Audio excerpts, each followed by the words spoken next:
نحمدہ ونصلی ونسلم علی رسولہ الکریم اما بعد فاعوذ باللہ من الشیطان الرجیم بسم اللہ الرحمن الرحیم۔ ناظرین کرام، نصف شعبان کی رات دن بدن قریب آتی جا رہی ہے، اس لیے میں نے سوچا قرآن اور حدیث کی روشنی میں توبہ اور استغفار کے متعلق اپنے ناظرین کو بتاؤں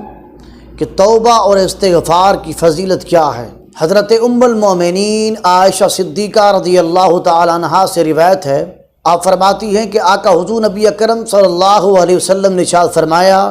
بندہ جب گناہ کا اعتراف کر لیتا ہے، گناہ کو مان لیتا ہے اور اللہ کی بارگاہ میں توبہ استغفار کرتا ہے تو اللہ جل مجدہ اس کی توبہ کو قبول فرما لیتا ہے۔ اس حدیث کو امام بخاری نے بھی روایت کیا اور امام مسلم نے بھی روایت کیا ہے۔ اسی طرح ایک اور حدیث مبارکہ حضرت عبداللہ بن عباس رضی اللہ تعالی عنہما سے روایت ہے، رسول اللہ صلی اللہ علیہ وسلم نے ارشاد فرمایا، جس نے توبہ اور استغفار کو لازم کر لیا، اللہ تعالیٰ اس کے لیے ہر تنگی سے نکلنے کا راستہ بنا دیتا ہے اور ہر غم سے نجات عطا فرما دیتا ہے، اور اس بندے کو ایسی جگہ سے رزق عطا فرماتا ہے جہاں اس کا تصور ہی نہیں ہوتا۔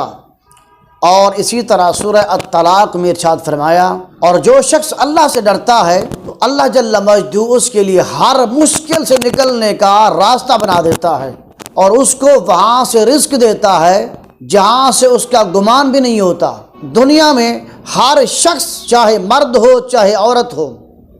رزق کے معاملے میں پریشان حال پھرتا رہتا ہے۔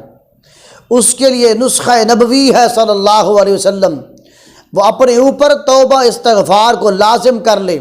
ہر لمحے استغفار پڑھتا رہے، استغفر اللہ استغفر اللہ استغفر اللہ کہتا رہے، اور جب غفلت ہو جائے تو اللہ کی بارگاہ میں توبہ کرے،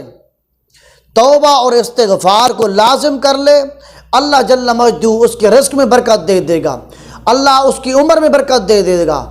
اللہ تعالیٰ اس کو پریشانیوں سے نجات عطا فرما دے گا، اللہ جل مجدہ اس کو ایسے مقام سے رزق عطا فرمائے گا جہاں اس کا تصور ہی نہیں ہوگا۔ اللہ جل مجدہ ہمیں کثرت کے ساتھ توبہ اور استغفار کرنے کی توفیق عطا فرمائے، آمین۔